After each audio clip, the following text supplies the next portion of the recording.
senhora Carmen Bressan. Boa noite. Eu sou coordenadora do Núcleo São Paulo da Auditoria Cidadã. E o nosso estado e o município paulistano, ambos têm inúmeros problemas e irregularidades com as suas respectivas dívidas. Eu vou me ater aqui à questão da dívida paulistana do município de São Paulo por uma questão de tempo, né? As dívidas do município de São Paulo são representadas por 9 contratos. Tem contrato junto ao BNDES, junto à Receita Federal, mas o contrato mais significativo que tem a dívida paulistana, que representa 90% da sua dívida, é o contrato de refinanciamento junto à União. É sobre esse maior contrato que nós vamos detalhar, pois ele vai revelar que os paulistanos simplesmente pagam uma dívida que, em sua maior parte, nunca fizeram, que é fruto de ilegalidades devidamente apuradas e comprovadas, inclusive por esta casa, por ocasião da CPI dos precatórios, além das comprovações de ilegalidades ocorridas também na Câmara Municipal de São Paulo, por ocasião da CPI dos títulos imobiliários ali ocorridos. Eu vou contar para os senhores o histórico da dívida imobiliária paulistana.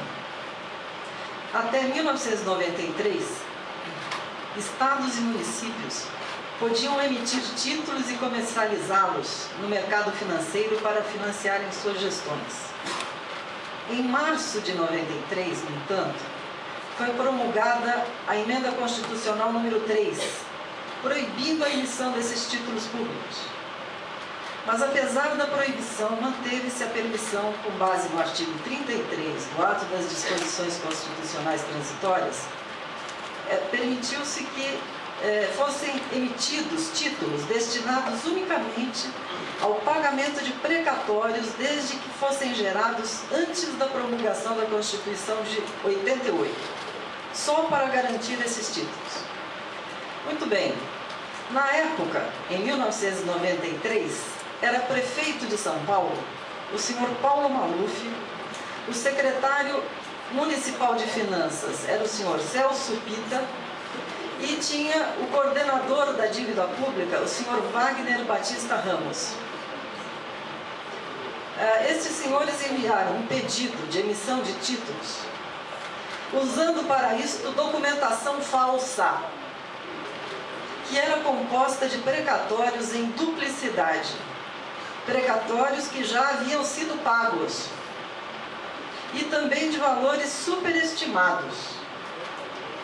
Vale lembrar que o Sr. Wagner Batista Ramos criou uma planilha eletrônica para efetuar os cálculos superestimados e prestou inclusive consultoria para vários estados e municípios que acabaram também por realizar operações semelhantes. Além das irregularidades nos valores superfaturados e também quanto a precatórios que já haviam sido pagos e foram incluídos na planilha, a CPI ocorrida nesta casa, no Senado Federal, descobriu que havia também ilegalidades na comercialização destes títulos lançados pela Prefeitura Paulista. Constatou-se que um grupo de corretoras associou-se para especular com estes papéis, gerando um grande prejuízo para o erário municipal, o que ficou conhecido como cadeia da felicidade. Fatos que consistiam na compra e venda sucessiva dos títulos entre elementos do esquema.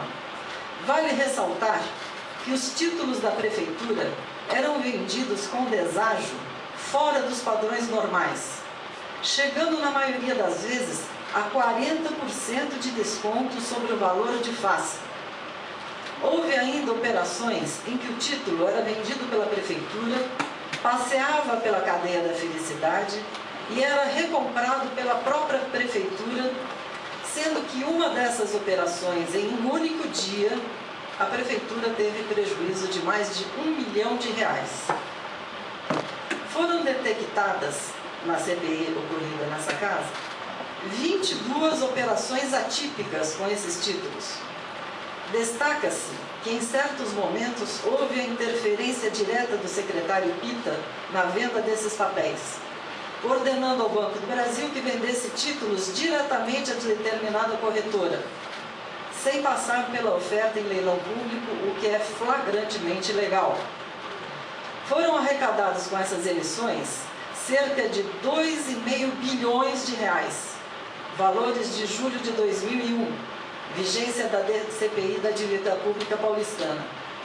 A Constituição Federal limitava a taxa de juros praticadas nas operações de concessão de crédito em 12% ao ano, artigo que foi alterado pela Emenda Constitucional 40, sancionada pelo presidente Lula em maio de 2003, retirando do texto esse limite de 12% ao ano.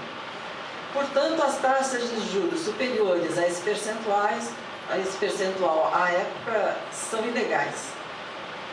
No final dos anos 90, a União começou a assumir a dívida mobiliária dos estados, trocando-as por títulos do Tesouro Federal, e a partir de 1998, o então prefeito Celso Pitta começa as negociações para que a União assumisse também a dívida paulistana, uma vez que a rolagem de tal dívida estava comprometendo as finanças da cidade.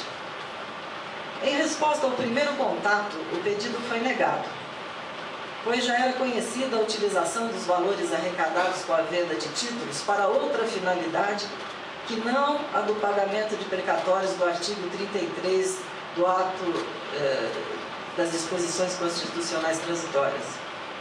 Por 2 anos foram feitas negociações e toda uma manobra legal para que a Prefeitura conseguisse condições para o refinanciamento com a União, inclusive com o parecer do Tribunal de Contas do município, que alegava que os títulos foram utilizados para o fim proposto, mas sem especificar valores, informando que consta do relatório da CPI da Dívida Pública Paulistana, no capítulo que trata das responsabilidades, na página 295.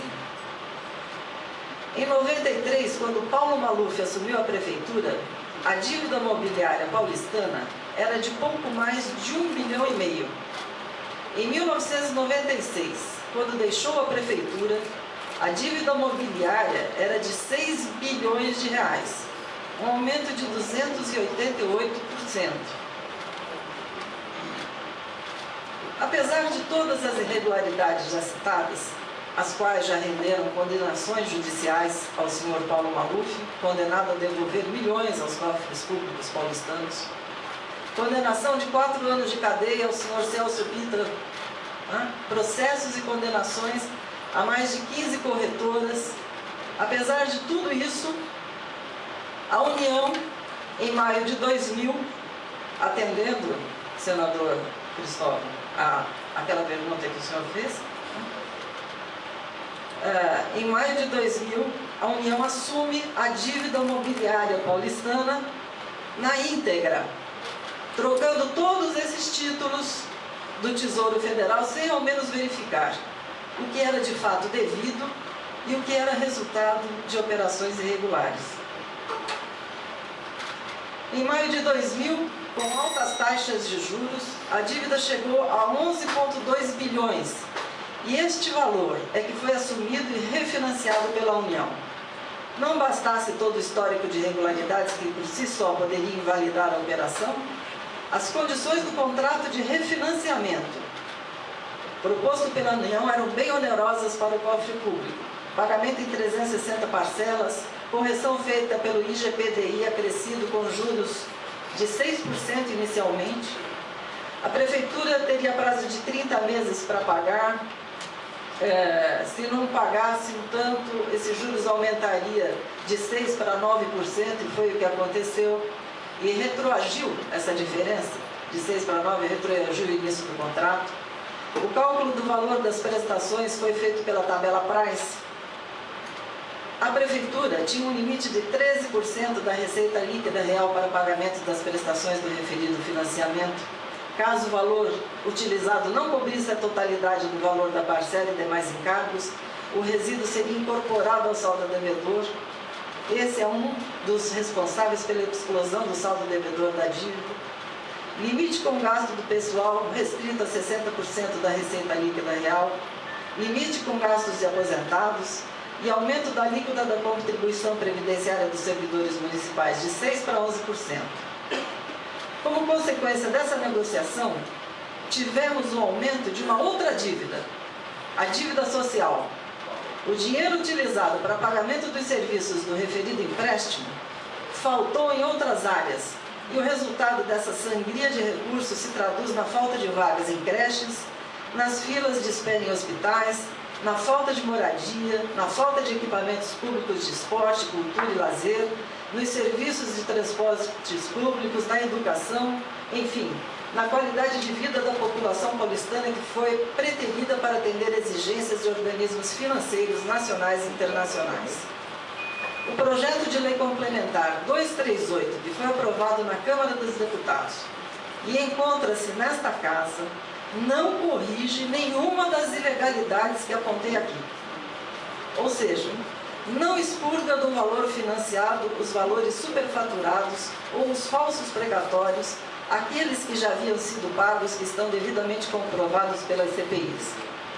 Não expurga as ilegalidades na comercialização dos títulos. Não reduz os juros às taxas permitidas pela Constituição à época. Não acaba com o sistema de juros tabela price vetado por lei.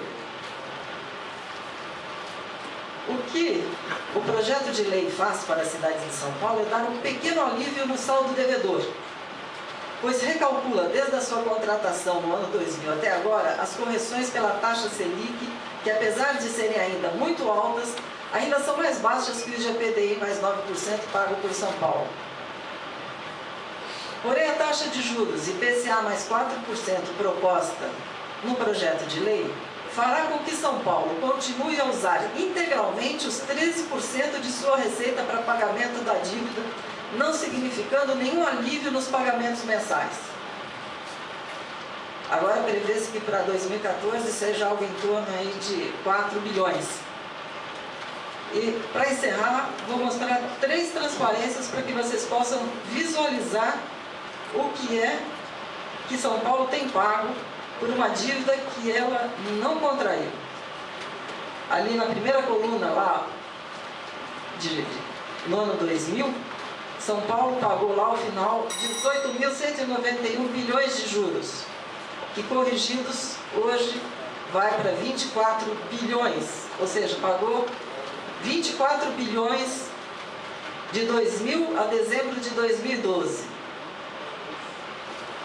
Isso por uma dívida que foi contraída em 2000 de 11 bilhões e que está em dezembro de 2012 em 53. E hoje já pulou para 56. Ou seja, São Paulo contraiu uma dívida de 11, pagou 24 e deve 56. Por que isso? Essa é muito reveladora, essa imagem. Aquele primeiro item, vermelhinho lá em cima, é o IGPDI mais 9%, é a taxa de juros que São Paulo pagava para a União. A mais alta taxa de juros que existe no planeta é aquela vermelhinha, tá vendo? E nós temos lá embaixo a TJLP, que é bem menor, né? E a TJLP é a taxa de juros que se emprestam às empresas nacionais, internacionais, as multinacionais e até aquelas que têm dado prejuízos imensos ao erário, como a gente está vendo agora o senhor Ike Batista, ganhou seus empréstimos todos pela TJLP. Por que é que se empresta a essas empresas com a taxa de TJLP e não se empresta a um ente federado a mesma taxa e se coloca uma taxa lá em cima?